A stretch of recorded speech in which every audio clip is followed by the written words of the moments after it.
ವ್ಯಾಸಾಯ ಭವನಾಶಾಯ ಶ್ರೀಶಾಯ ಗುಣರಾಶಯೇ ಹೃದಯಾಯ ಶುದ್ಧವಿದ್ಯಾಯ ಮಧ್ವಾಯ ಚ ನಮೋ ನಮಃ. ಆಪಾದಮೂಲಿಪರ್ಯಂతం ಗುರುನಾಮಾಕೃತಿಂ ಸ್ಮರೇತ್ ತೇನ ವಿಘ್ನಾಃ ಪ್ರಣಶ್ಯಂತಿ ಸಿದ್ಧಂಚ ಮನೋರಥಾಃ. ಮುಕೋಪಿ ಯತ್ಪ್ರಸಾದೇನ ಮುಕುಂದಶಯನಾಯತೆ ರಾಜರಾಜಾಯತೆ ರಿಕ್ತೋ ರಾಘವೇಂದ್ರಂ ತಮಾಶ್ರಯೇ. ತಪಸ್ವಾಧ್ಯಾಯ ಶುಶ್ರೂಷಾ ಕೃಷ್ಣಪೂಜಾರತಂ ಮುನಿಂ ವಿಶ್ವೇಶಮಿಷ್ಟದಂ ವಂದೇ ಪರಿವ್ರಾಟ್ ಚಕ್ರವರ್ತಿನಂ.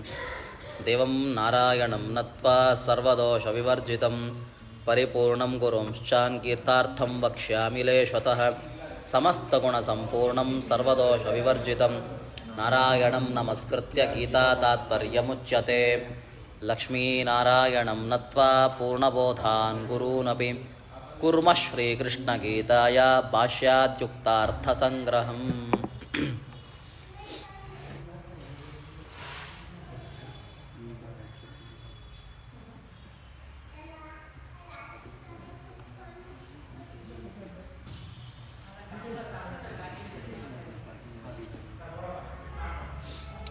ಇಪ್ಪತ್ತ 6 ಶ್ಲೋಕ ತನಕ ಆಗಿತ್ತು ಅಲ್ವಾ?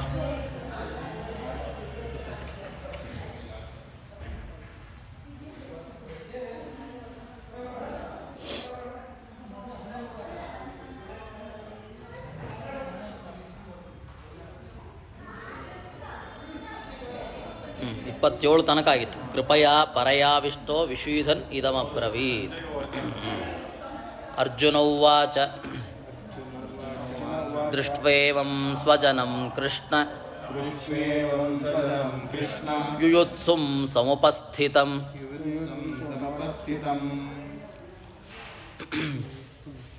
ಅರ್ಜುನನ ವಿಷಾದ ಪ್ರಾರಂಭವಾಗಿದೆ ಅಲ್ವಾ? ಅವನ ವಿಷಾದ ಏನು ವಿಷಾದ? ಕೃಪಯಾ ಪರಯಾವಿಷ್ಟೋ ವಿಷೀದನ್ ಇದಮಬ್ರವೀತ್. ಸೇನೆಯೋರುಭಯೋರ್ಮಧ್ಯೆ ಪ್ರಥಮ ಸ್ಥಾಪಯ ಮೇರ್ಜುನ ಅಂತ ಹೇಳಿ ಸ್ಥಾಪಯ ಮೇಚ್ಯುತ ಅಂತ ಹೇಳಿದ. ಎರಡು ಸೇನೆಗಳ ಮಧ್ಯದಲ್ಲಿ ರಥವನ್ನು ನಿಲ್ಲಿಸು ಅಂತ ನಿಲ್ಲಿಸಿದಾಗ ಏನಾಯಿತು, ಇವನಿಗೆ ಎಲ್ಲ ನೋಡಿದ, ಬಂದು ಬಾಂಧವರು ಅವರು ಇವರು, ಆ ಸಂಬಂಧ ಈ ಸಂಬಂಧ ಇವರು ಎಲ್ಲ ನೋಡಿ ಅವನಿಗೆ ಕೃಪಯಾ ಪರಯಾವಿಷ್ಟ, ಮೋಹಕ್ಕೆ ವಶನಾದ. ಕೃಪೆ ಮೊದಲು ಕೃಪೆ, ಅದರಿಂದ ಮೋಹಕ್ಕೆ ವಶನಾದ. ವಿಷೀದನ್ ಇದಮಬ್ರವೀತ್, ವಿಷಾದದಿಂದ ಕೆಲವೊಂದು ಮಾತುಗಳನ್ನು ಹೇಳ್ತಾ ಇದ್ದಾನೆ ಅಂತ. ಈ ಯೋಗಕ್ಕೆ ಹೆಸರೇ ಅದಕ್ಕೆ ಅರ್ಜುನ ವಿಷಾದ ಯೋಗ ಅಂತ ಹೆಸರಿಡ್ತಾರೆ. ವಿಷಾದ ಅಂದ್ರೆ ಅರ್ಥ ಏನು? ವಿಷಾದ ಅಂತಂದರೆ ದುಃಖ ಅಂತ ಹೇಳ್ತೇವೆ. ಅದ್ಭುತವಾಗಿ ಸರಿಯಾದ ಅರ್ಥವನ್ನು ರಾಯರು ಹೇಳ್ತಾರೆ. ಏನು ವಿಷಾದ? ವಿಷೀದನ್ ಇದಮಬ್ರವೀತು ಅಂತ ಹೇಳ್ತಾ ಇರೋದಲ್ವಾ? ರಾಯರು ಹೇಳ್ತಾರೆ ಏನಂದರೆ ವಿಷಾದಂ ಕುರ್ವನ್ ಅಂತ. ವಿಷೀದನ್ ಅಂದರೆ ವಿಷಾದಂ ಕುರ್ವನ್ ಅಂದರೆ ದುಃಖವನ್ನು ಪಡ್ತಾ ಹೇಳ್ತಾ ಇದ್ದ. ದುಃಖವನ್ನು ಪಡ್ತಾ ಏನಾಗ್ತದೆ ಅಂದರೆ, ದುಃಖಕ್ಕೆ ವಶರಾಗೋರೆಲ್ಲ ಮೋಹ ನಿಮಿತ್ತಕಾತ್ ಶೋಕಾತ್ ಯುನ್ಮನೋ ದೌರ್ಬಲ್ಯಂ ಯಸ್ಮಿನ್ ಇತಿ ಸರ್ವವ್ಯಾಪಾರೋ ಉಪರಮೋ ಭವತಿ ಸ ಇತಿ ಜ್ಞೇಯಂ. ವಿಷಾದ ಬಂತು ಅಂತ ತಿಳ್ಕೊಳ್ಳಿ. ವಿಷಾದ ಅಂದರೆ ದುಃಖ ಅಂತ. ಯಾವುದರಿಂದ ದುಃಖ? ಇವರು ನಮ್ಮವರು, ಇವರ ನಮ್ಮ ಸಂಬಂಧ, ಹೀಗೆ ಇದರಿಂದಾಗಿ ದುಃಖ ಬಂತು. ಬಹು ದುಃಖ ಅದು ವಿಷಾದ ಅಂದರೆ. ಇದರಿಂದ ಏನು ಉಂಟಾಗ್ತದೆ ಅಂದರೆ ಮನೋದೌರ್ಬಲ್ಯ ಉಂಟಾಗ್ತದೆ. ಮನಸ್ಸಿನಲ್ಲಿ ಒಂದು ದೌರ್ಬಲ್ಯ. ಈ ಮನೋದೌರ್ಬಲ್ಯ ಇತ್ತು ಅಂತ ತಿಳ್ಕೊಳ್ಳಿ, ವ್ಯಾಪಾರ ಸ್ಥಗಿತವಾಗ್ತದೆ. ನಾವೇನು ಕ್ರಿಯೆಗಳನ್ನು ಮಾಡಲಿಕ್ಕೆ ಹೊರಡ್ತೇವೆ, ಉದಾಹರಣೆಗೆ ಇವನೇನು ವ್ಯಾಪಾರ ಕ್ರಿಯೆ ಮಾಡಲಿಕ್ಕೆ ಹೊರಟವ, ಯುದ್ಧ ಮಾಡಲಿಕ್ಕೆ ಹೊರಟವ, ಮರ್ತೇ ಹೋದ ಯುದ್ಧ ಮಾಡಲಿಕ್ಕೆ ಬಂದೆ ಅಂತ. ಆ ಬಂಧು ಬಾಂಧವರಲ್ಲೇ ವಿಷಾದ ಅಂದರೆ ಮನೋದೌರ್ಬಲ್ಯದಿಂದ ಕೂಡಿದಂತಹ ಮಾತುಗಳನ್ನು ಆಡ್ತಾ ಇದ್ದಾನೆ. ಮನೋದೌರ್ಬಲ್ಯದಿಂದ ವಿಷಾದ ಪದಕ್ಕೆ ಇದು ಅರ್ಥ ಅಂತ ರಾಯರು ಹೇಳ್ತಾರೆ. ವಿಷಾದ ಅಂದರೆ ದುಃಖದಿಂದ ಕೂಡಿಕೊಂಡಾಗ ಮನೋದೌರ್ಬಲ್ಯ ಉಂಟಾಗ್ತದೆ. ವಿಷಾದ ಅಂದರೆ ಮನೋದೌರ್ಬಲ್ಯ ಅಂದರೆ ಅರ್ಜುನನ ಮನೋದೌರ್ಬಲ್ಯವನ್ನು ಹೇಳೋದೇ ಮೊದಲ ಅಧ್ಯಾಯ ಅಂತ ಅರ್ಥ ಆಗ್ತದೆ ನಮಗೆ ರಾಯರಿಂದ. ಏನು ಹೇಳ್ತಾ ಇದ್ದಾನೆ? ದೃಷ್ಟ್ವೇವಂ ಸ್ವಜನಂ ಕೃಷ್ಣ ಯುಯುತ್ಸುಂ ಸಮುಪಸ್ಥಿತಂ. ಇದನ್ನು ಮುಗಿಸೋಣ. ಸೀದಂತಿ ಮಮ ಗಾತ್ರಾಣಿ ಮುಖಂ ಚ ಪರಿಶುಷ್ಯತಿ ವೇಪಥುಶ್ಚ ಶರೀರೇ ಮೇ ರೋಮಹರ್ಷಶ್ಚ ಜಾಯತೆ. ಏನು ಅವನ ವಿಷಾದ? ದುಃಖದಿಂದ ಕೂಡಿಕೊಂಡಾಗ ಅವನ ಮನೋದೌರ್ಬಲ್ಯ ಹೊರಗೆ ಬರ್ತಾ ಇದೆ. ಏನು ಅಂತಂದರೆ, ಹೇ ಕೃಷ್ಣ ಅಂತ ಹೇಳಲಿಕ್ಕೆ ಪರ ಮಾಡಿದ. ದೃಷ್ಟ್ವೇವಂ ಸ್ವಜನಂ ಕೃಷ್ಣ, ದೃಷ್ಟ್ವಾ ಇಮಂ ಸ್ವಜನಂ ಕೃಷ್ಣ ಯುಯುತ್ಸುಂ ಸಮುಪಸ್ಥಿತಂ. ಹೇ ಕೃಷ್ಣ, ನೀ ರಥವನ್ನೇನೋ ನಿಲ್ಲಿಸಿದ್ಯಾ, ಆದರೆ ಇವ್ರನ್ನೆಲ್ಲ ನೋಡ್ತಾ ಇದ್ದೀನಿ. ದೃಷ್ಟ್ವಾ ಇವಂ ಸ್ವಜನಂ, ನಮ್ಮ ಸ್ವಜನರೆಲ್ಲ ಯಾರೋ ಅಲ್ಲ, ಎಲ್ಲ ಬಂಧು ಬಾಂಧವರೇ, ಪಿತಾಮಹರಿಂದ ಕೂಡಿದಂತಹ ಎಲ್ಲ ಬಂಧು ಬಾಂಧವರು. ಇವರೆಲ್ಲ ಯೂತ್ಸುಂ ಸಮುಪಸ್ಥಿತಂ, ಯುದ್ಧ ಮಾಡಲಿಕ್ಕೋಸ್ಕರವಾಗಿ ಇಲ್ಲಿ ಬಂದು ಕೂಡಿದ್ದಾರೆ. ಇವರನ್ನು ನೋಡಿದಾಗ ಏನಾಯಿತು? ದೃಷ್ಟ, ಇಂಥವ್ರನ್ನ ನೋಡಿ ಏನಾಯಿತು ಅಂದರೆ ಸಿದಂತಿ ಮಮ ಗಾತ್ರಾಣಿ, ನನ್ನ ಗಾತ್ರ ಅಂದರೆ ಶರೀರ ಅಂತ, ಪಾದ ಅವಯವ ಅಂತ ಅರ್ಥ. ಗಾತ್ರ ಅಂದರೆ ಅವಯವ ಅಂತ ಅರ್ಥ ಮಾಡ್ಕೊಳ್ಬೇಕು. ರಾಯರು ಮುಂದೆ ತಿಳಿಸ್ತಾರೆ. ಗಾತ್ರ ಅಂದರೆ ಪಾದ, ಪಾಣಿ ಅಂದರೆ ಕೈ, ಕಾಲು ಮೊದಲಾದ ಅವಯವಗಳು. ಅದು ಸೀದಂತಿ, ಅದು ಸ್ವಲ್ಪ ಶಿಥಿಲಗೊಳ್ತಾ ಇದೆ. ಸೀದಂತಿ ಪದಕ್ಕರ್ಥ ಶಿಥಿಲ ಅಂತ. ಶತುರ್ರು ವಿಶರ ಗತ್ಯವಸಾಧನೇಶು ಅಂತ ಧಾತುವಿಗೆ ಅರ್ಥ. ಅಂದರೆ ಸ್ವಲ್ಪ ಅಲ್ಲಾಡ್ತಾ ಇದೆ, ನಡುಕ ಶುರುವಾಗ್ತಾ ಇದೆ. ಮುಖಂಜ ಪರಿಶುಷ್ಯತಿ, ಮುಖ ಅಂತಂದರೆ ಮುಖ ಅಂತ ಮಾತ್ರ ಅಲ್ಲ, ಬಾಯಿ ಎಲ್ಲ ಆಗ್ತದೆ. ಮುಖ ಒಣಗೋಗ್ತಾ ಇದೆ ಅಂತ. ಮುಖ ಒಣಗೋಗೋದು ಅನ್ನೋಕ್ಕಿಂತ ಬಾಯಿ ಒಣಗ್ತಾ ಇದೆ ಅಂತ ಅನ್ನೋದು ಸರಿ. ಮುಖ ಒಣಗ್ತದೆ, ಇಲ್ಲ ಅಂತಲ್ಲ, ಸ್ವಲ್ಪ ಬೇವರೆಲ್ಲ ಕೂತ್ಕೊಂಡು ಇದಾಗ್ತದೆ. ಮುಖ ಒಣಗ್ತಾ ಇದೆ, ಬಾಯಿ ಒಣಗ್ತಾ ಇದೆ. ವೇಪತುಶ್ಚ ಶರೀರೇಮೆ, ನನ್ನ ಶರೀರ ವೇಪಥು. ವೇಪಥು ಅಂತಂದರೆ ನಡುಗುವಂತಹದ್ದು. ಅಷ್ಟು ಮಾತ್ರವಲ್ಲ, ರೋಮಹರ್ಷಶ್ಚ ಜಾಗತೆ, ರೋಮಹರ್ಷಣೆ ಉಂಟಾಗ್ತಾ ಇದೆ. ರೋಮಹರ್ಷಣೆ ಸುಖಕ್ಕೂ ಉಂಟಾಗ್ತದೆ, ಇಂತಹ ಮನೋದೌರ್ಬಲ್ಯ ವಿಷಾದ ಉಂಟಾಗಲೂ ಆಗ್ತದೆ. ಇದು ಮನೋದೌರ್ಬಲ್ಯದಿಂದ ಆಗುವಂತಹ ರೋಮಹರ್ಷತೆ.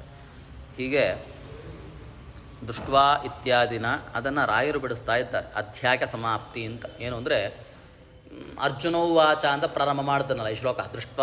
ದೃಷ್ಟ್ವೈದಂ ಏನು ದೃಷ್ಟ್ವೈವಂ ಸ್ವಜನಂ ಕೃಷ್ಣ ಅಂತ.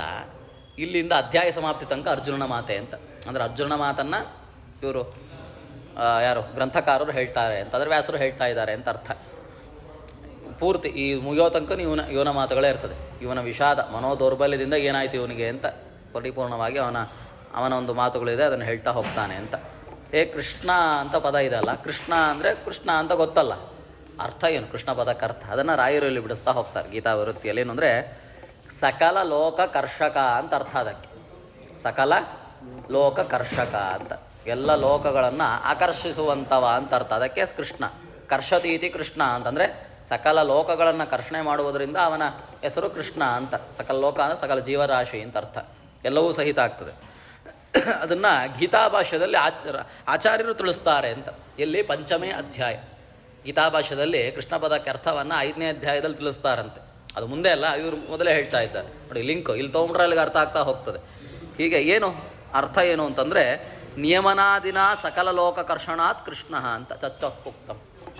ಏನು ಅರ್ಥ ಅಂದರೆ ಭಾಷ್ಯದಲ್ಲಿ ಹೇಳೋದು ನಿಯಮನಾದಿನ ಸಕಲ ಲೋಕ ಕರ್ಷಣಾತ್. ಸಕಲ ಲೋಕ ಕರ್ಷಕ ಇತಿ ಕೃಷ್ಣ ಅಂತ ಹೇಳಿದ್ರಲ್ಲ, ಅದು ಭಾಷ್ಯದಲ್ಲಿ ಹೇಳ್ತಾ ಇದ್ದಾರೆ. ನಿಯಮನಾದಿನ ಎಲ್ಲವನ್ನು ಆಕರ್ಷಿಸ್ತಾನೆ ಅಂದರೆ ಹೇಗೆ ಆಕರ್ಷಿಸ್ತಾನೆ?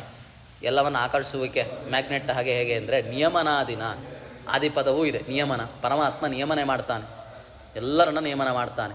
ಜ್ಞಾನ ಅಜ್ಞಾನವನ್ನು ತಂದುಕೊಡ್ತಾನೆ, ಬಂಧ ಮೋಕ್ಷಗಳನ್ನು ತಂದುಕೊಡ್ತಾನೆ. ಹೀಗೆ ಇವುಗಳ ಮೂಲಕವಾಗಿ ಇಂತಹ ನಿಯಮನ ಎಂಬುವಂತಹ ಅವನ ಕರ್ತೃತ್ವ ಶಕ್ತಿಯಿಂದಾಗಿ ನಮ್ಮನ್ನು ಆಕರ್ಷಿಸ್ತಾನೆ. ಆದ್ದರಿಂದ ಅವ ಕೃಷ್ಣ ಅಂತ.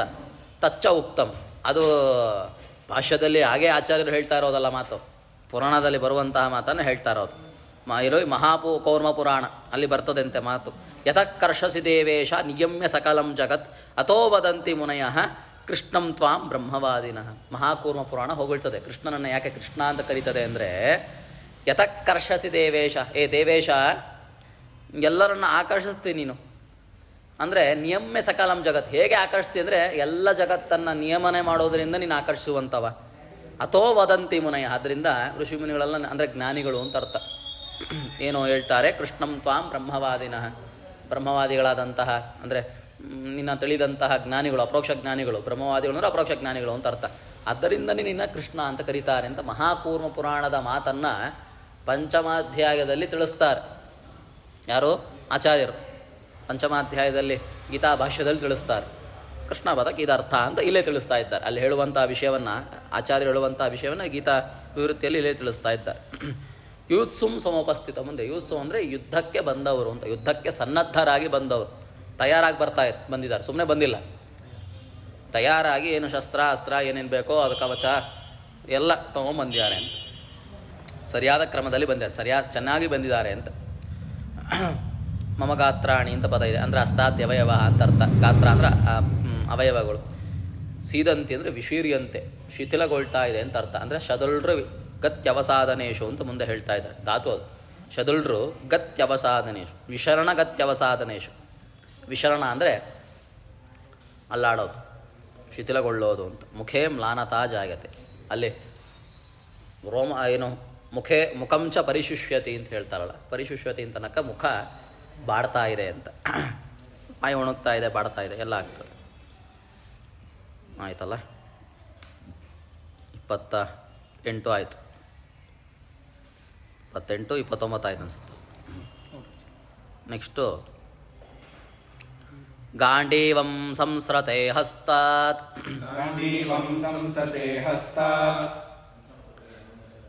ತ್ವಕ್ಚೈವ ಪರಿದಹ್ಯತೆ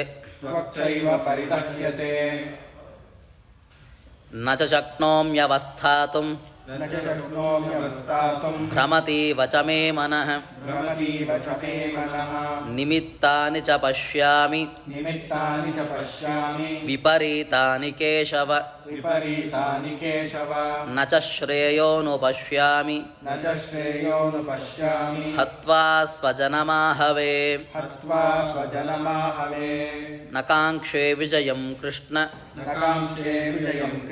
ನ ಚ ರಾಜ್ಯಂ ಸುಖಾನಿ ಚ ಕಿಂ ನೋ ರಾಜ್ಯೇನ ಗೋವಿಂದ ಕಿಂ ಭೋಗೈರ್ಜೀವಿತೇನ ವಾ. ಹೀಗೆ ಯುಯುತ್ಸುಂ ಸಮುಪಸ್ಥಿತಂ ಅಲ್ಲಿ ಹೇಳುವಾಗ ಯುಯುತ್ಸುಂ ಸಮವಸ್ಥಿತಂ ಅಂತ ಈಗಿರೋ ಪಾಠ ಸಮುಪಸ್ಥಿತಂ ಅಂತ, ಅದರ ರಾಯರಿಗೆ ಅಭಿಮತವಾದಂತಹ ಪಾಠ ಅಂದರೆ ಯುಯುತ್ಸುಂ ಸಮವಸ್ಥಿತಂ ಅಂತ, ಎರಡೂ ಒಂದೇ ಅರ್ಥವೇ ಕೊಡ್ತದೆ ಅಂತ ಹೇಳಿ ಮುಂದೆ ಏನು ಹೇಳ್ತಾ ಇದ್ದಾನೆ. ಗಾಂಡೀವಂ ಸಂಸ್ರತೆ ಹಸ್ತ, ಎಲ್ಲ ಬಹಳ ಎಲ್ಲ ಕಡೆ ಕೇಳಿರುವ ಪದಗಳೇ ಇದಲ್ಲ, ಎಲ್ಲ ಕಡೆ ಪ್ರಸಿದ್ಧ. ಗಾಂಡೀವ ಅವನ ಆಯುಧ, ಅವನ ಧನುಸ್ಸಿನ ಹೆಸರು ಗಾಂಡೀವ ಅಂತ. ಈ ಗಾಂಡೀವ ಎಂಬುವಂತಹ ಏನು ನನ್ನ ಧನುಸ್ಸಿದೆ ಅದು ಕೈಯಿಂದ ಜಾರಿ ಹೋಗ್ತಾ ಇದೆ. ತ್ವಕ್ಚೈವ ಪರಿದಹ್ಯತೆ, ತ್ವಕ್ ಅಂದರೆ ಶರೀರ, ಈ ಏನು ಚರ್ಮ ಸುಡ್ತಾ ಇದೆ ಅಂತ, ಪರಿದಹ್ಯತೆ ದಹನ ಆಗ್ತಾ ಇದೆ, ಅದು ಸುಡ್ತಾ ಇದೆ ಅಂತ. ನಜ ಶಕ್ನೋಮ್ಯವಸ್ಥಾತು, ಅಷ್ಟು ಮಾತ್ರವಲ್ಲ ನಿಲ್ಲಿಕ್ಕೆ ಆಗ್ತಾ ಇಲ್ಲ. ಅವನು ಕುತ್ಕೊಂಡ್ಬಿಡ್ತಾನೆ, ಅವನು ನಿಲ್ಲಲ್ಲ, ಕುತ್ಕೊಂಡ್ಬಿಡ್ತಾನೆ. ಹೋಗು ಯುದ್ಧ ಶುರು ಮಾಡೋಣ ಅಂತ ಹೇಳ್ದವ ಗಾಂಡೀವ ಬಿಡ್ತಾನೆ, ಕುತ್ಕೊಂಡೇ ಬಿಡ್ತಾನೆ ಮುಂದೆ. ನಚ ಶಕ್ನೋಮಿ, ಶಕ್ನೋದಿ ಅಂದರೆ ಆಗ್ತಾ ಇಲ್ಲ, ಅವಸ್ಥಾತು ಅಂದರೆ ನಿಲ್ಲಿಕ್ಕೆ ಆಗ್ತಾ ಇಲ್ಲ, ತ್ರಾಣ ಇಲ್ಲ ನನ್ನಲ್ಲಿ. ಭ್ರಮತೀವ ಚ ಮೇ ಮನಃ, ನನ್ನ ಮನಸ್ಸು ಬುದ್ಧಿಭ್ರಮಣೆ ಆಗ್ತಾ ಇದೆ. ಮನಸ್ಸು ಅಂದರೆ ಬುದ್ಧಿ ಅಂತ ಅರ್ಥ, ಇಲ್ಲಿ ಬುದ್ಧಿಭ್ರಮಣೆಗೊಳ್ತಾ ಇದೆ. ಇಲ್ಲಿ ಬರೋ ತನಕ ಹೆಂಗಿದ್ದ ಅಂದರೆ ಯುದ್ಧ ಹಾಗೆ ಹೀಗೆ ಎಲ್ಲ ಸದೆ ಬಡಿಯೋದು ಅಂತ ಬಂದ. ಏನಾಗ್ತಿದೆ ಗೊತ್ತಿಲ್ಲ ಅವನಿಗೆ, ಬುದ್ಧಿ ತಿರುಗ್ತಾ ಇದೆ ಅವನಿಗೆ, ಆಗ್ತದೆ. ನಾವೇ ಅದಕ್ಕೆ ಸಾಕಿಷ್ಟು ಕೆಲವೊಮ್ಮೆ ಏನಾರು ಒಂದು ವಿಷಯದಲ್ಲಿ ಮುಳುಗಿದಾಗ ಆ ವಿಷಯದಿಂದ ಏನಾರು ಸ್ವಲ್ಪ ಹೊರಗೆ ಬಂದು ಏನಾರು ಹೊರಗಿನ ವಿಷಯಗಳು ಬಂದರೆ ಅಥವಾ ಮಾನಸಿಕವಾಗಿ ಏನಾರು ಒತ್ತಡಾದಿಗಳು ಬಂದರೆ ಆ ಸಮಯದಲ್ಲಿ ಏನು ಮಾಡಬೇಕು ಗೊತ್ತಾಗಲ್ಲ, ಬುದ್ಧಿಭ್ರಮಣೆ ಆಗಲಿಕ್ಕೆ ಶುರುವಾಗ್ತದೆ. ಗೊತ್ತಿರ್ತದೆ ಈ ಕೆಲಸ ಮಾಡಬೇಕಿತ್ತು ಇವಾಗ ಅಂತಾದರೆ ಮಾಡಲಿಕ್ಕಾಗಲ್ಲ. ನಿಮಿತ್ತ ನಿಜ ಪಶ್ಯಾಮಿ, ಅಷ್ಟು ಮಾತ್ರವಲ್ಲ ನಿಮಿತ್ತಗಳು ಅಂದರೆ ಅಪಶಕುನಗಳು ಕಾಣ್ತಾ ಇದೆ ನನಗೆ ಅಂತ. ವಿಪರೀತಾನಿ ಕೇಶವ, ಅಷ್ಟು ಮಾತ್ರವಲ್ಲ, ಅದು ಹೆಂಗೆ, ಅದು ನಿಮಿತ್ತಾನಿ ವಿಪರೀತಾನಿ ಪಶ್ಯಾಮಿ ಕೇಶವ ಅಂತ. ನಿಮಿತ್ತಗಳು ಅಂದರೆ ಶಕುನ, ಅದು ವಿಪರೀತಾನಿ ಅಂದರೆ ಅದಕ್ಕೆ ನೆಗೆಟಿವ್, ಅದಕ್ಕೆ ಆಪೋಸಿಟ್ ಅಂದರೆ ಅಪಶಕುನಗಳನ್ನಾಗಿ ಕಾಣ್ತಾ ಇದ್ದೇನೆ ಹೇ ಕೇಶವ ಅಂತ. ಕೇಶವ ಪದಕ್ಕೆ ಅರ್ಥ ಮುಂದೆ ರಾಯರು ತಿಳಿಸ್ತಾರೆ. ನಚ ಶ್ರೇಯೋ ಅನುಪಶ್ಯಾಮಿ, ನಾರಾಯಣ ಶ್ರೇಯಸ್ಸು, ಇದರಿಂದ ಶ್ರೇಯಸ್ಸು ಕಾಣ್ತಾ ಇಲ್ಲ ನನಗೆ. ಮುಂದೆ ಯುದ್ಧ ಮಾಡಿ ಶ್ರೇಯಸ್ಸನ್ನು ಪಡೆಯಬೇಕು. ಕರ್ಮ ಯಾಕೆ ಮಾಡೋದು? ಸತ್ಕರ್ಮಗಳನ್ನು ಶ್ರೇಯಸ್ಸು ಪಡಲಿಕ್ಕೋಸ್ಕರ. ಆದರೆ ಶ್ರೇಯಸ್ಸು ಮುಂದೆ ನಂಗೆ ಕಾಣ್ತಾ ಇಲ್ಲ. ಇದರಿಂದ ಸ್ವಜನರನ್ನು ಕೊಲ್ಲೋದ್ರಿಂದ, ಅವರಲ್ಲಿ ಯುದ್ಧ ಮಾಡೋದ್ರಿಂದ ಶ್ರೇಯಸ್ಸು ಇಲ್ಲ ನನಗೆ ಅಂತ. ಸತ್ವ ಸ್ವಜನ ಮಾಹವೇ, ಹಾವ ಅಂದರೆ ಯುದ್ಧ. ಈ ಯುದ್ಧದಲ್ಲಿ ನಮ್ಮ ಬಂಧು ಬಾಂಧವರನ್ನು ಕೊಂದು ಅದರಿಂದ ಶ್ರೇಯಸ್ಸು ನನಗೆ ಕಾಣ್ತಾ ಇಲ್ಲ. ಏನು ಶ್ರೇಯಸ್ಸಿದೆ? ನಮ್ಮವ್ರನ್ನೇ ಕೊಂದ್ಬಿಟ್ರೆ ಶ್ರೇಯಸ್ಸ ಅದು? ಇಲ್ಲ. ನಕಾಂಕ್ಷೆ ವಿಜಯಂ ಕೃಷ್ಣ, ಇಲ್ಲ. ಶ್ರೇಯಸ್ಸು ಅಂದರೆ ವಿಜಯ ಸಿಗ್ತದೆ. ಪ್ರಶ್ನೆ ಮಾಡ್ಬೋದು ನೀವು, ವಿಜಯ ಸಿಗ್ತದೆ, ರಾಜ್ಯ ಸಿಗ್ತದೆ, ಸುಖ ಸಿಗ್ತದೆ ಅಂತ. ನನಗದು ಬೇಕಿಲ್ಲ ಅಂತ ಹೇಳ್ತಾ. ನಕಾಂಕ್ಷೆ ವಿಜಯಂ, ನನಗೆ ಆಕಾಂಕ್ಷೆ ಇಲ್ಲ ಅದರಲ್ಲಿ. ವಿಜಯೋದ ಉತ್ಸುಕದ ಆಕಾಂಕ್ಷತೆ ಇಲ್ಲ. ಸ್ವಜನರನ್ನು ಕೊಂದು ಅದನ್ನು ವಿಜಯೋತ್ಸಾಹ ಮಾಡೋದು ಇಲ್ಲ. ರಾಜ್ಯ ಸಿಗ್ತದೆ, ನೀವು ಸ್ವಜನರ ಮೇಲೆ ಇನ್ನೇನು ರಾಜ್ಯ? ಸುಖ ಯಾರಿಗೋಸ್ಕರ? ಜೊತೆಗಿರುವಂತಹ ಅವರ ಬಂಧು ಬಾಂಧವರಿಗಾಗೆ ಸುಖ ಪಡೆಯಬೇಕು. ಅವರೇ ಇಲ್ಲದೆ ಏನು ಸುಖ? ಕಿಮ್ನೋ ರಾಜ್ಯೇನ ಗೋವಿಂದ, ಇಂತಹ ಬಂಧು ಬಾಂಧವರಿಲ್ಲದೆ ಸುಖ ರಾಜ್ಯ ಇಟ್ಕೊಂಡು ಏನು ಮಾಡೋದು? ಕಿಂ ಭೋಗೇರ್ ಜೀವಿತೇನವ, ಏನು ಭೋಗ ಮಾಡೋದು? ಇಂತಹ ಸುಖದಿಂದ ಈ ರಾಜ್ಯ ಪ್ರಾಪ್ತಿಯಾಗ್ತದೆ, ಅದರಿಂದ ಭೋಗ ಮಾಡೋದು. ಏನು ಭೋಗ? ಬಂಧು ಬಾಂಧವರಿಲ್ಲದೆ ಏನು ಭೋಗ? ಏನು ಜೀವಿತ? ಜೀವನವೇ ವ್ಯರ್ಥ ಅಂತ. ಯಾರೂ ಇಲ್ಲದೆ ಸ್ಮಶಾನದ ಹಾಗೆ ಇರ್ತದೆ ರಾಜ್ಯ. ಯಾರೂ ಇಲ್ಲ, ಯಾರೂ ಅಳೆದುಳಿದಿಲ್ಲ. ಯಾರು ಇಲ್ಲದೆ ಇದ್ದಾಗ ಭೋಗ ಮಾಡಲಿಕ್ಕೆ ಏನಿರ್ತದೆ ಪದಾರ್ಥ? ಯಾರಿಗೋಸ್ಕರ ಭೋಗ ಮಾಡಬೇಕು? ಯಾವುದರಿಂದ ಭೋಗ ಮಾಡಬೇಕು? ಜೀವನವೇ ವ್ಯರ್ಥ ಅಂತ ಅವನ ಪ್ರಕಾರ. ಬೇಕಾಗಿಲ್ಲ. ಏನು ಜೀವನ ಮಾಡಿ ಏನು ಪ್ರಯೋಜನ? ಏನೂ ಇಲ್ಲ ಅಂತ ರಾಯರು ನೆಲಪದಕ್ಕೆ ಅರ್ಥವನ್ನು ಬಿಡಿಸ್ತಾರೆ. ಮನಶ್ಚಮೇ ಭ್ರಮತಿ ಅಂತ. ಅಲ್ಲಿ ಭ್ರಮಣೆ ಆಗ್ತಾ ಇದೆ ಅಂತ, ಅದು ಬುದ್ಧಿ ಭ್ರಮಣೆ ಆಗ್ತಿದೆ ಅಂತ ಅರ್ಥ ಅಂತ ಹೇಳ್ತಾರೆ. ಅಲ್ಲಿ ವಿಪರೀತಾನಿ ನಿಮಿತ್ತಾನಿ ಚ ಪಶ್ಯಾಮಿ ವಿಪರೀತಾನಿ ಅಂತ ಹೇಳಲಿಕ್ಕೆ ವಿಪರೀತಾನಿ ನಿಮಿತ್ತಾನಿ ಅಂತ ಅರ್ಥ ಮಾಡ್ಕೊಳ್ಬೇಕು, ಇಲ್ಲ ಅರ್ಥ ಗೊತ್ತಾಗಲ್ಲ. ಈ ನಿಮಿತ್ತಗಳು ಯಾವ ವಿಪರೀತಗಳು? ವಿಪರೀತ ನಿಮಿತ್ತಗಳು ಅಂತ ಅರ್ಥ ಮಾಡಿಕೊಂಡ್ರೆ ಅಪಶಕುನಗಳು ಅಂತ ಅರ್ಥ ಆಗ್ತದೆ ಅಂತ. ಹೇ ಕೇಶವ ಅಂತ, ಅವನ ಹೆಸರು ಕೃಷ್ಣ ಅಂತ. ಕೇಶವ ಅಂತ ಯಾಕೆ ಹೇಳ್ತಿದ್ದಾನೆ? ಕೇಶವ ಪದಕ್ಕೆ ಅರ್ಥ ನೋಡಿ, ಬ್ರಹ್ಮರುದ್ರ ಪ್ರವರ್ತಕ ಅಂತ. ಕೇಶವ ಅಂದ್ರೆ ಅರ್ಥ ಬ್ರಹ್ಮ ರುದ್ರರಿಗೆ ಪ್ರವರ್ತಕ ಅಂದರೆ ಅವರಿಗೂ ನಿಯಮನಾದಿಗಳನ್ನು ಮಾಡುವ, ಅಂದರೆ ಸೃಷ್ಟಿಸ್ಥಿತಿಗಳನ್ನು ಯಾರಿಗೆ? ಬ್ರಹ್ಮರುದ್ರಾದಿಗೂ ಇವನೇ ಮಾಡುವಂಥವ. ಸೃಷ್ಟಿ ಸ್ಥಿತಿ ಅವರಿಗೂ ಸಹಿತ ನಿಯಮನ ಮಾಡುವಂಥವ ಇವನೇ. ಆದ್ದರಿಂದ ಆ ಪದಕ್ಕೆ ಅರ್ಥ ಕೇಶವ. ಕ ಈಶ ವ. ವ ಅಂದರೆ ಪ್ರವರ್ತಕ ಅಂತ. ಕ ಅಂದರೆ ಯಾರು? ಬ್ರಹ್ಮ ಅಂತ. ಬ್ರಹ್ಮನಿಗೆ ಇನ್ನೊಂದು ಹೆಸರು ಕ ಅಂತ. ಕ ಈಶ ಕೇಶ. ಕ ಈಶ ಕೇಶ ಗುಣಸಂಧಿ. ಈಶ ಅಂದರೆ ರುದ್ರ. ಅವರಿಗೆ ವ ಅಂದರೆ ಪ್ರವರ್ತಕ ಅಂತ. ಪ್ರವರ್ತಕ ಅಂದರೆ ಅರ್ಥ ಏನು? ನಿಯಮನಾದಿನ ಪ್ರವರ್ತಕ. ಅವರಿಗೂ ನಿಯಮನ ಮಾಡುವವ. ಸಕಲ ಲೋಕ ಕರ್ಷಕ ಅಂದರೆ ಕೃಷ್ಣ ಅಲ್ವಾ? ಕೇಶವ ಅಂದರೂ ಅದೇ ಅರ್ಥ ಅಂತ. ಅವರು ಕೆಲವೊಬ್ಬರು ಆಕರ್ಷಕರಿದ್ದಾರೆ, ನಿಯಮನಾದಿಗಳನ್ನು ಮಾಡ್ತಾರೆ. ಬ್ರಹ್ಮರುದ್ರಾದಿಗಳು ನಿಯಮನ ಅಂಥವ್ರಿಗೂ ನಿಯಮನ ಮಾಡುವಂಥವು. ಕೇಶವ ಪದಕ್ಕೆ ಈ ಅರ್ಥ ಅಂತ ಹೇಳ್ತಾರೆ. ಅವರು ಕೇವಲ ಕ ಈಶ. ಕ ಅಂದರೆ ಸುಖ ಅಂತಲೂ ಅರ್ಥ ಇದೆ. ಆನಂದ ಅದು ಅವರದ್ದೇ. ಅದು ಆನಂದ ಸುಖ ಎಲ್ಲ ಅವರದೇ. ಪರಮಾತ್ಮನ ನಂತರದ್ದು ಯಾರು? ಅವ್ರದ್ದೇ. ಕೇಶವ ಪದ ಉಪಪದಾತ್. ಕೇಶ ಪದ ಉಪಪದಾತ್. ಕೇಶ ಅಂತ ಪದ ಇದೆಲ್ಲ, ಅದಕ್ಕೆ ಒಂದು ಧಾತು ಇದೆ. ಏನು ಮುಂದೆ ಹೇಳ್ತಾರೆ, ಋತುವರ್ತನ ಅಂತ ಒಂದು ಧಾತು. ಆ ಧಾತುಗೆ ನ್ಯರ್ಥದಲ್ಲಿ ಢಪ್ ಪ್ರತ್ಯಯ ಬಂದು ರೂಪಸಿದ್ಧಿ ಅಂತ ಹೇಳ್ತಾರೆ. ಅದು ವ್ಯಾಕರಣಕ್ಕೆ ಸಂಬಂಧಪಟ್ಟದ್ದು. ಕೇಶ ಅದು ಋತುವರ್ತನೆ ಅಂತ ಅರ್ಥದಲ್ಲಿ ಇರೋದು. ವರ್ತನ ಅಂದರೆ ಪ್ರವರ್ತಕ, ವರ್ತನೆ ಮಾಡುವಂಥವ ಅಂತ. ಅದಕ್ಕೆ ನ್ಯರ್ಥ ಎಂಬುವಂತಹ ಅರ್ಥದಲ್ಲಿ ಡಪ್ ಪ್ರತ್ಯಯ ಬಂದು ಕೇಶವ ಅಂತ ರೂಪ ಆಯ್ತಂತ. ಉಕ್ತಂ ಹಿ ಸ್ಥಿತಿ ಪ್ರಜ್ಞಸ್ಯ ಕಾ ಭಾಷಾ ಇತ್ಯೇತದ್ ಭಾಷ್ಯೆ 2ನೇ ಅಧ್ಯಾಯದಲ್ಲೇ ತಿಳಿಸ್ತಾರೆ. ಸ್ಥಿತಿ ಪ್ರಜ್ಞಸ್ಯ ಕಾ ಭಾಷಾ ಅಂತ ಹೇಳುವಾಗ ಗೀತಾ ಭಾಷ್ಯದಲ್ಲಿ ಆಚಾರ್ಯರೇ ತಿಳಿಸ್ತಾರೆ ಕೇಶವ ಪದಕ್ಕೆ ಅರ್ಥ ಅಂತ. ಹಿಂದೆ ಹೇಳಿದ್ರಲ್ಲ ಕೃಷ್ಣ ಪದಕ್ಕೆ ಅರ್ಥ, ಹಾಗೆ ತಿಳಿಸ್ತಾರೆ. ಏನು? ಹಿರಣ್ಯಗರ್ಭ ಕಪ್ರೋಕ್ತ ಈಶ ಶಂಕರ ಏವಚ ಸೃಷ್ಟ್ಯಾದಿನ ವರ್ತಯತಿ ತೌ ಯತಃ ಕೇಶವೋ ಭವ. ನೋಡಿ ಬಿಡಿಸ್ತಾ ಇದ್ದಾರೆ. ಹಿರಣ್ಯಗರ್ಭ ಖ ಪ್ರೋಕ್ತ. ಹಿರಣ್ಯಗರ್ಭನ ಖ ಅಂತ ಪದದಿಂದ ಹೇಳ್ತದೆ ಅಂತ. ಯಾರು ಹಿರಣ್ಯಗರ್ಭ ಅಂದರೆ? ಗರ್ಭದಿಂದ ಬಂದನಲ್ಲ, ಪದ್ಮನಾಭನ ಗರ್ಭದಿಂದ ಬಂದನಲ್ಲ, ಅವನೇ ಹಿರಣ್ಯಗರ್ಭ. ಆ ಹಿರಣ್ಯಗರ್ಭನನ್ನ ಕ ಅಂತ ಪದ ಸೂಚಿಸ್ತದೆ ಅಂತ. ಈಶ ಶಂಕರ ಏವಚ. ಈಶ ಅಂದರೆ ಶಂಕರ ಅಂತ ಅರ್ಥ. ಸೃಷ್ಟ್ಯಾದಿನ ವರ್ತಯತಿ ತೌ ಯತಃ ಕೇಶವೋ ಭವಾನ್. ಇಂತಹ ಕ ಮತ್ತು ಈಶನನ್ನು ಅಂದರೆ ಬ್ರಹ್ಮರುದ್ರನನ್ನು ಸೃಷ್ಟಿ ಸ್ಥಿತ್ಯಾದಿನ ವರ್ತನೆ ಮಾಡ್ತಾನೆ, ಅವ್ರಿಗೂ ನಿಯಮನ ಮಾಡ್ತಾನೆ. ಆದ್ದರಿಂದಾಗಿ ಇವನನ್ನು ಕೇಶವ ಅಂತ ಹೇಳ್ತದೆ. ಹೀಗೆ ಕೇಶವ ಪದದ ನಿರ್ವಚನವನ್ನು ಮಾಡಿ ಯುದ್ಧೇನ ಶ್ರೇಯೋ ಲಭ್ಯತೆ ಇತ್ಯತಃ ನ ಚ ಇತಿ.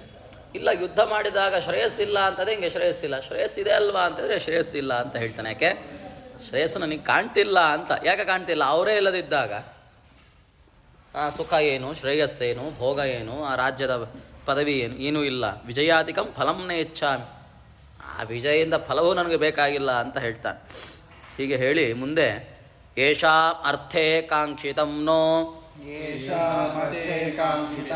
ರಾಜ್ಯಂ ಭೋಗಃ ಸುಖಾನಿ ಚ ತ ಇಮೇವ ಸ್ಥಿತಾ ಯುದ್ಧೇ ಪ್ರಾಣಾಂಸ್ತ್ಯಕ್ತ್ವಾ ಧನಾನಿ ಚ ಆಚಾರ್ಯಾಃ ಪಿತರಃ ಪುತ್ರಾಃ ಪುತ್ರಾಹ ನಿಲ್ಲಿಸುವಾಗ ಅರ್ಥ ಹೇಳುವಾಗ ತಥೈವ ಚ ಪಿತಾಮಹಃ ಒಟ್ಟಿಗೆ ಹೇಳುವಾಗ ಆಚಾರ್ಯಾಃ ಪಿತರಃ ಪುತ್ರಾಸ್ತಥೈವ ಚ ಪಿತಾಮಹಃ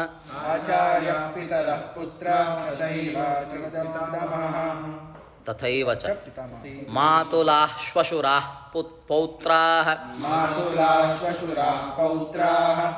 ಶ್ಯಾಲಾಃ ಸಂಬಂಧಿನಸ್ತತ ಏತಾನ್ನ ಹಂತುಮಿಚ್ಛಾಮಿ ಘ್ನತೋಪಿ ಮಧುಸೂದನ ಅಪಿ ತ್ರೈಲೋಕ್ಯರಾಜ್ಯಸ್ಯ ಹೇತೋಃ ಕಿಂ ನು ಮಹೀಕೃತೆ.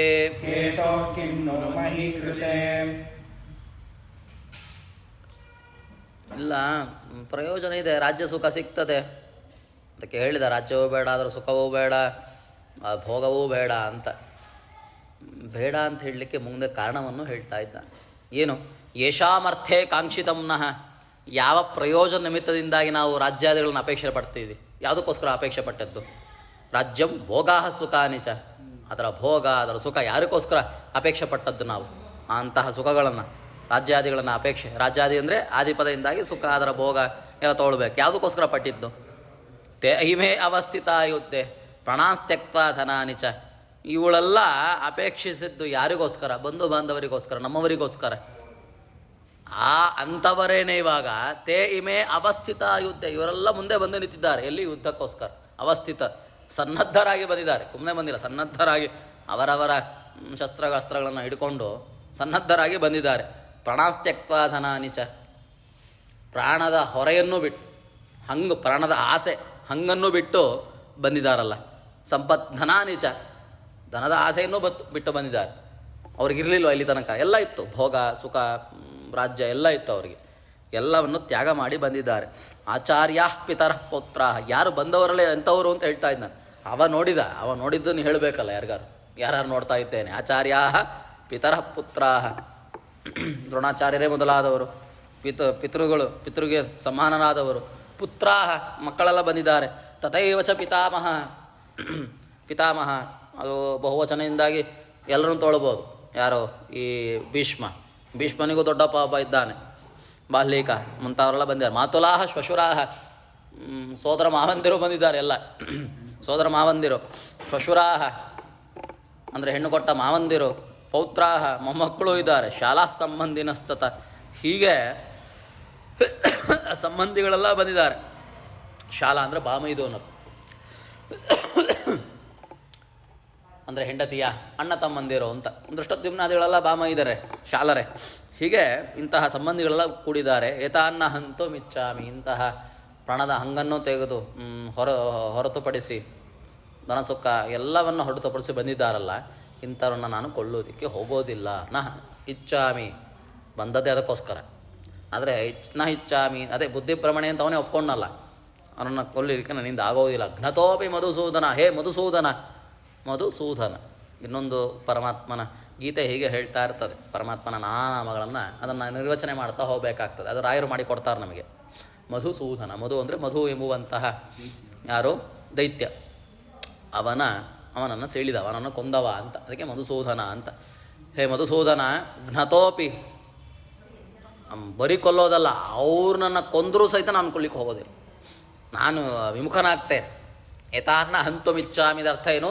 ವಿಮುಖನಾಗೋದೇ ಅರ್ಥ. ಯುದ್ಧದಿಂದ ವಿಮುಖನಾಗ್ತೇನೆ ಅಂತ. ಹೀಗೆ ಯುದ್ಧದಿಂದ ವಿಮುಖನಾದಾಗಲೂ ಸಹಿತ ಇವ್ರು ನನ್ನ ಕೊಲ್ಲಿಕ್ಕೆ ಬಂದರೆ ನಾನು ಅವ್ರನ್ನ ಕೊಲ್ಲೋದಿಲ್ಲ. ಇಲ್ಲಪ್ಪ, ಹಿಂಗಲ್ಲ ಆದರೆ ಹೆಂಗೆ? ನಿನಗೆ ಸಿಗ್ತದೆ, ಭೂಭಾಗ ರಾಜ್ಯ ಸುಖ ಸಿಗ್ತದೆ ಅಂದರೆ ಏನು ರಾಜ್ಯ ಸುಖ? ಅಪಿತ್ರೈಲೋಕ್ಯ ರಾಜ್ಯಸ್ಯ, 3 ಲೋಕ ಕೊಡ್ತೀನಿ ಅಂದರೂ ನಾನು ಹೋಗೋದಿಲ್ಲ. ಇದು ಯಾವುದಕ್ಕೋಸ್ಕರ ಹೋರಾಟ ಆಗ್ತಿರೋದು? ಯಾವುದೊಂದು ಭೂಭಾಗದಕ್ಕೋಸ್ಕರ. 3 ಲೋಕ ಕೊಡ್ತೇನೆ ಅಂದರೂ ಸಹಿತ ನಾನು ಅವ್ರನ್ನ ಕೊಲ್ಲೋದಿಲ್ಲ. ಕಿಮ್ನು ಮಹೀಕೃತೆ ಅಪಿತ್ರೈಲೋಕ್ಯ ರಾಜಸ್ಯ ಹೇತೋ, ಆ ಕಾರಣ ಹೇಳಬೇಕು ನೀವು. 3 ಲೋಕ ಕೊಡ್ತೇನೆ ಅಂದರೂ ನಾನು ಹೋಗೋದಿಲ್ಲ ಅಂದಮೇಲೆ ಕಿಮ್ನು ಮಹೀಕೃತೆ.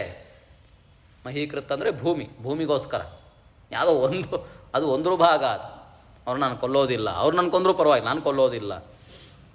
ಹೀಗೆ ತಾನು ಹೇಳ್ತಾ ನೋಡಿ. ಹೇ ಮಧುಸು ನಾಮಕ ದೈತ್ಯಮರ್ದನ ಅಂತ. ಕೇಮುತ್ತನ್ಯಾಯೇನ ಆಹ ಅಪೀತ್. ಕೈಮುತ್ಯ ನ್ಯಾಯ ಅಂದರೆ ಒಟ್ಟಾರೆಯಾಗಿ ಏನಪ್ಪ ಹೇಳ್ತಾ ಇದೆಯಾ ಅಂದರೆ ಅಭಿತ್ರೈಲೋಕ್ಯ ಸಾರಸ್ಯ ಹೇತೋ ಕಿಮ್ನು ಮಹೀಕೃತಿ. ಒಟ್ಟಾರೆಯಾಗಿ ಹೇಳೋದೇನೆಂದರೆ 3 ಲೋಕ ಕೊಡ್ತೇನೆ ನಾವು ಯುದ್ಧ ಮಾಡೋದಿಲ್ಲ, ಇನ್ನೂ ಒಂದು ಭೂಮಿ ಯಾವುದೋ ಒಂದು ಭಾಗಕ್ಕೋಸ್ಕರ ಯುದ್ಧ ಮಾಡ್ತಾನೆ, ಸರ್ವಥಾ ಮಾಡಲ್ಲ ಅಂತ ಹೇಳ್ತಾ ಕೂತಿಯಾನ, ಆಗೋದೇ ಇಲ್ಲ ಅಂತ ಹೀಗೆ ಹೇಳ್ತಾ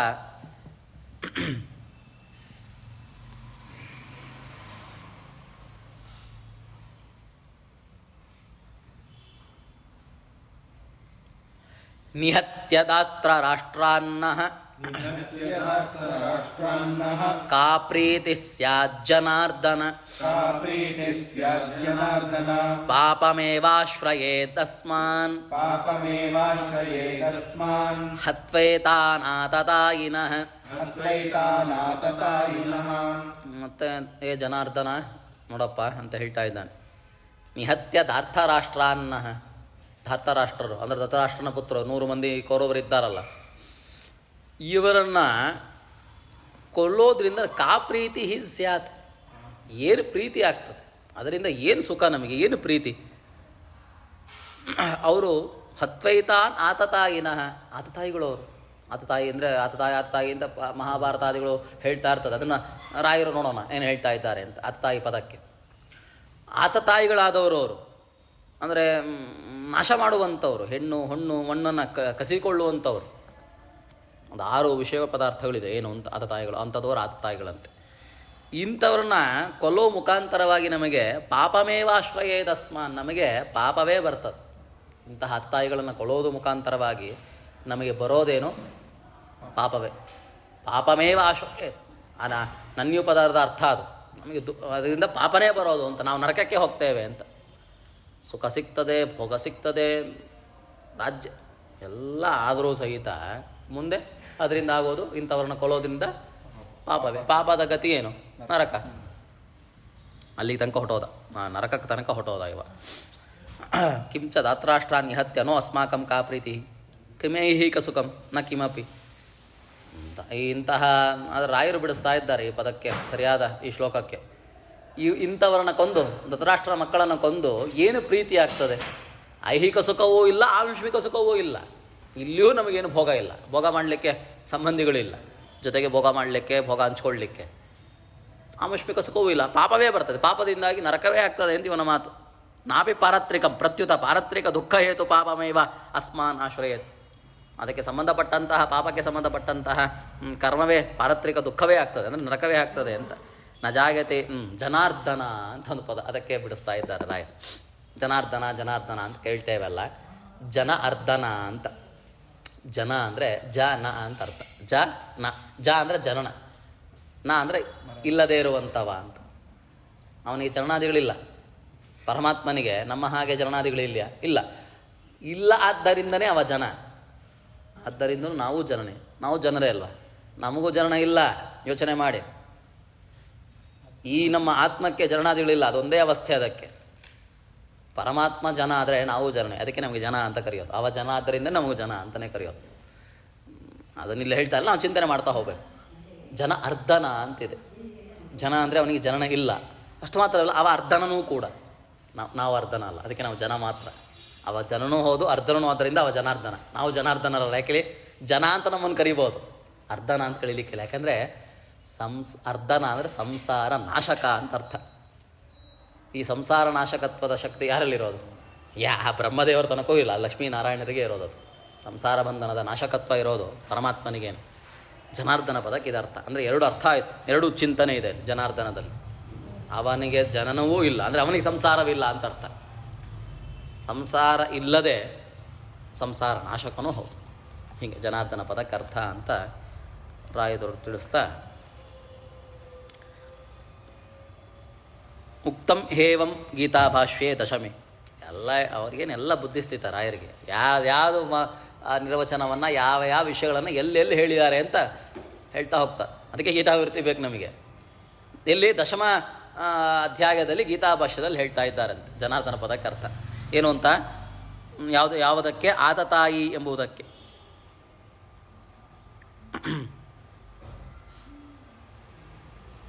ಅಲ್ಲ, ಗೀತಾಭಾಷ್ಯಕ್ಕೆ ದಶಮ ಅಧ್ಯಾಯದಲ್ಲಿ ಹೇಳೋದು ಜನಾರ್ದನ ಪದಕ್ಕೆ ನಿರ್ಬುದ್ಧಿ, ಅದರ ನಿರ್ವಚನ. ಮುಂದೆ ಆತತಾಯಿ ಅಂತ ಪದಕ್ಕೆ ಏನು ಅರ್ಥ ಆತತಾಯಿ ಅಂತಂದರೆ ಭೀಷ್ಮ ಪರ್ವ ಅಂದರೆ ಮಹಾಭಾರತದಲ್ಲಿ ಅದರ ವಚನ ಇದೆ ಅಂತ. ಭೀಷ್ಮ ಪರ್ವದಲ್ಲಿ ಬರುವಾಗ ಆತತಾಯಿಗಳು ಅಂದರೆ ಏನು ಅಂದರೆ 6 ಲಕ್ಷಣದಿಂದ ಕೂಡಿದವರೇ ಆತತಾಯಿಗಳು ಅಂತ. ಏನು ಅಂದರೆ ಅಗ್ನಿದೋ ಗರದಶ್ಚೈವ ಶಸ್ತ್ರಪಾಣಿರ್ಧನಾಪಹ ಕ್ಷೇತ್ರಧಾರಾಪಹಾರೀ ಚ ಷಡೇತೆ ಹ್ಯಾತತಾಯಿನಃ ಷಡೇತೆ ಹಿ ಆತತಾಯಿನಃ ಇತಿ ಉಕ್ತ ಲಕ್ಷಣಾನ್ ಭೀಷ್ಮ ಪರ್ವ ಅಲ್ಲಿ 107ನೇ ಅಧ್ಯಾಯ 110ನೇ ಶ್ಲೋಕ ಅಂತ. ಏನು ಅಗ್ನಿದಹ ಬೆಂಕಿ ಇಡೋನು, ಮನೆಗೆ ಬೆಂಕಿ ಇಡೋನು. ನಾನು ಕತೆ ಹೇಳಬೇಕು ಅಂತ ನಿಮ್ಗೆ ಗೊತ್ತಾಗ್ತದೆ. ಅಲ್ಲಿ ಬೆಂಕಿ ಇಟ್ಟಿಯಾರು ಇವರು ಆಗಲೇ. ಗರದಶ್ಚೈವ ವಿಷಪಾನ ಮಾಡಿಸೋದು, ಭೀಮನಿಗೆ ನಡೆದಿದೆ ಅದು. ಶಸ್ತ್ರಪಾಣಿ ಶಸ್ತ್ರ ಹಿಡ್ಕೊಂಡು ಮುಂದೆ ನಿಲ್ಲೋದು, ಕೊಂದೇ ಬಿಡ್ತೇನೆ ಅಂತ. ಧನಾಪಹ ಅವರ ಧನಾದಿಗಳನ್ನು ಕೊಲ್ಲೋದು. ಧನ ಅಂದರೆ ಕೇವಲ ಹಣ ಅಂತಲ್ಲ, ಅವರ ಎಲ್ಲ ಸೊತ್ತುಗಳನ್ನು ಕದಿಯೋದು ಎಲ್ಲ ಮಾಡಿದ್ದಾರೆ ಇವರು. ಕ್ಷೇತ್ರಧಾರಾಪಹಾರಿ ಚ ಕ್ಷೇತ್ರ ಅಂದರೆ ಭೂಮಿಯನ್ನು ಕಸಿದುಕೊಳ್ಳೋದು. ಧರಾಪಹಾರಿ ಧಾರ ಅಂದರೆ ಸ್ತ್ರೀ ಅಂದರೆ ಬರೀ ಸ್ತ್ರೀ ಪರಸ್ತ್ರೀ ಅವಳು, ಅವ್ರನ್ನ ಅಪಹರಣ ಮಾಡೋದು, ಅವ್ರಿಗೆ ಹಿಂಸೆ ಕೊಡೋದು. ಇಂತಹ ಲಕ್ಷಣದಿಂದ ಕೂಡಿದಂಥವರನ್ನು ಆತತಾಯಿಗಳು ಅಂತ ಹೇಳ್ತಾರೆ. ಪ್ರಶ್ನೆ ಬರ್ತದೆ, ಆತತಾಯಿಗಳು ಅಂಥವ್ರನ್ನ ಕೊಲ್ಲಬೇಕು ಅಂತಿದೆ ಶಾಸ್ತ್ರ ಹೇಳ್ತದೆ. ಆತತಾಯಿಗಳು ಮುಂದೆ ಬಂದರೆ, ಯುದ್ಧಕ್ಕೆ ಬಂದರೆ ಕೊಂದ್ಬಿಡ್ಬೇಕು, ಹಿಂದೆ ಮುಂದೆ ನೋಡಬಾರ್ದಂತೆ, ಕೊಂದೇ ಬಿಡಬೇಕು. ಇವನು ಆತತಾಯಿಗಳನ್ನು ಕೊಂದರೆ ಪಾಪ ಬರ್ತದೆ ಅಂತ ಹೇಳ್ತಾನೆ ಶಾಸ್ತ್ರ ಹೇಳುವಾಗ, ಅವ್ನು ಕೊಂದೇ ಬಿಡಬೇಕು ಅಂತ ಹೇಳ್ತದೆ. ಅದಕ್ಕೊಂದು ಮಾತನ್ನು ಹೇಳ್ತಾನೆ ಮುಂದೆ. ಏನು ಅಂದರೆ ತಸ್ಮಾನ್ನಾರ್ಹ ವಯಂ ಹಂತುಂ ಧಾರ್ತರಾಷ್ಟ್ರಾನ್ ಸಬಾಂಧವಾನ್ ಸ್ವಜನಂ ಹಿ ಕಥಂ ಹತ್ವಾ ಸುಖಿನಃ ಸ್ಯಾಮ ಮಾಧವ. ಪ್ರಶ್ನೆ ಬರ್ತದೋ ಇಲ್ಲ? ಆತತಾಯಿಗಳು ಅಂದರೆ ದುಷ್ಟರನ್ನ ಸಂಹಾರ ಮಾಡಬೇಕು ಅಂತ ಶಾಸ್ತ್ರ ಹೇಳ್ತದೆ, ಮಹಾಭಾರತವೇ ಹೇಳ್ತಾ ಇದೆ. ಆದರೆ ಇವನ ವಚನ ಏನು ಅಂದರೆ, ಇವರ ಆತತಾಯಿಗಳು ಇಂಥವ್ರನ್ನ ಕೊಂದು ನಮಗೆ ಪಾಪ ಬರ್ತದೆ ಅಂದರೆ ಅವರನ್ನ ಕೊಂದು ಪಾಪ ಅಂತ ಹೇಳ್ತಾ ಇಲ್ಲ ಇವ. ಅವನ ಜೊತೆಗೆ ನಿಂತಿದ್ದಾರಲ್ಲ ಅವನ ಬಂಧುಗಳು, ಬಾಂಧವರಾಗಿ ನಿಂತಿದ್ದಾರಲ್ಲ ಅವನ ಜೊತೆಗೆ, ಅವ್ರನ್ನ ಕೊಂದೋದ್ರಿಂದ ನಮಗೆ ಪಾಪ ಬರ್ತದೆ ಅಂತ. ತಸ್ಮಾನ್ನಾರ್ಹ ವಯಂ ಹಂತುಂ, ಆದ್ದರಿಂದ ಅವ್ರನ್ನ ಕೊಲ್ಲಿಕ್ಕೆ ಆಗೋದಿಲ್ಲ ಅಂತ ಹೇಳ್ತಾನೆ. ಧಾರ್ತರಾಷ್ಟ್ರಾನ್ ಸಬಾಂಧವಾನ್, ಯಾರನ್ನ ಯಾವುದಕ್ಕೋಸ್ಕರ ಕೊಲ್ಲಿಕ್ಕಾಗೋದಿಲ್ಲ? ಧೃತರಾಷ್ಟ್ರ ಪುತ್ರರನ್ನು ಅವರ ಜೊತೆಗೆ ಕೂಡಿದಂತಹ ಸಬಾಂಧವರು. ಸಬಾಂಧವಾನ್ ಅಂದರೆ ಬಂಧುಗಳಿಂದ ಕೂಡಿದಂತಹ ಧಾರ್ತರಾಷ್ಟ್ರರನ್ನು ಕೊಲ್ಲಿಕ್ಕಾಗೋದಿಲ್ಲ. ಅವನ ಬಂಧುಗಳಿಂದ ಕೂಡಿದಂತಹ ಧಾರ್ತರಾಷ್ಟ್ರಾದಿಗಳನ್ನು ಕೊಲ್ಲಿಕ್ಕಾಗೋದಿಲ್ಲ. ಸ್ವಜನಂ ಹಿ ಕಥಂ ಹತ್ವಾ ಸುಖಿನಃ ಸ್ಯಾಮ ಮಾಧವ. ಸ್ವಜನರನ್ನು ಕೊಲ್ಲುವ ಮುಖಾಂತರವಾಗಿ ಅವ್ರನ್ನ ಹಿಂಸೆ ಕೊಟ್ಟು ಅವ್ರನ್ನ ಯುದ್ಧದಲ್ಲಿ ಅವರನ್ನು ಸಾಯಿಸುವ ಮುಖಾಂತರವಾಗಿ ಸುಖಿನಃ ಸ್ಯಾಮ ಮಾಧವ ಪ್ರಶ್ನೆ ಮಾಡ್ತಾ ಇದ್ದಾನೆ. ನಮಗೇನು ಸುಖ ಆಗ್ತದೆ? ನಮಗೆ ಸುಖ ಆಗೋದಿಲ್ಲ, ಅದು ನರಕವೇ. ಮುಂದೆ ಐಹಿಕ ಸುಖವೂ ಇಲ್ಲ, ಅದನ್ನು ಭೋಗ ಮಾಡಲಿಕ್ಕೆ ಯಾರೂ ಇಲ್ಲ, ಭೋಗ ಮಾಡಲಿಕ್ಕೂ ಸುಖವೂ ಇಲ್ಲ. ಮುಂದೆ ಅದು ಪಾರಿತ್ರಿಕ ಸುಖವೂ ಇಲ್ಲ, ಅದರಿಂದ ಆಗೋದು ದುಃಖನೇ, ಪಾರಿತ್ರಿಕ ದುಃಖವೇ ಆಗ್ತದೆ ಅಂತ ಇವನ ಅಭಿಮತ. ಏನು ಅಂತಂದರೆ ತಸ್ಮಾತ್ ಅಂತ ಹೇಳ್ತಾ ಇದ್ದಾನೆ. ತಸ್ಮಾತ್ ಅಂದರೆ ಅರ್ಜುನೋವಾಚ ದೃಷ್ಟ್ವೇವಂ ಸ್ವಜನಂ ಅಂತ ಹೇಳ್ತಾ ತನ್ನ ಬಂಧು ಬಾಂಧವರನ್ನು ನೋಡಿದಾನಲ್ಲ, ಅಲ್ಲಿಂದ ಹಿಡಿದು ತಸ್ಮಾತ್ ಇಲ್ಲಿಯ ತನಕ. ಆದ್ದರಿಂದ ಏನೇನು ಹೇಳ್ತಾ ಪಾಯಿಂಟ್ ಒಂದೊಂದು ಪಾಯಿಂಟ್ ಹೇಳ್ತಾ ಬಂದ. ನಮಗೆಲ್ಲ ಅದು ಅನಿಸ್ತು ಹೌದಲ್ವಾ ಅಂತ. ಆ ಪಾಯಿಂಟೆಲ್ಲ ಹೇಳ್ತಾ ತಸ್ಮಾನ್ನಾರ್ಹ ಹಂತುಂ, ಆದ್ದರಿಂದಾಗಿ ಅಂಥವ್ರನ್ನ ಕೊಲ್ಲಿಕ್ಕಾಗೋದಿಲ್ಲ. ವಯಂ ಹಂತು, ನಮ್ಮಂಥವರಿಂದ ಅಂಥವ್ರನ್ನ ಕೊಲ್ಲಿಕ್ಕಾಗೋದಿಲ್ಲ ಅಂತ ಹೇಳ್ತಾ ಇದ್ದಾನೆ. ಅಂದರೆ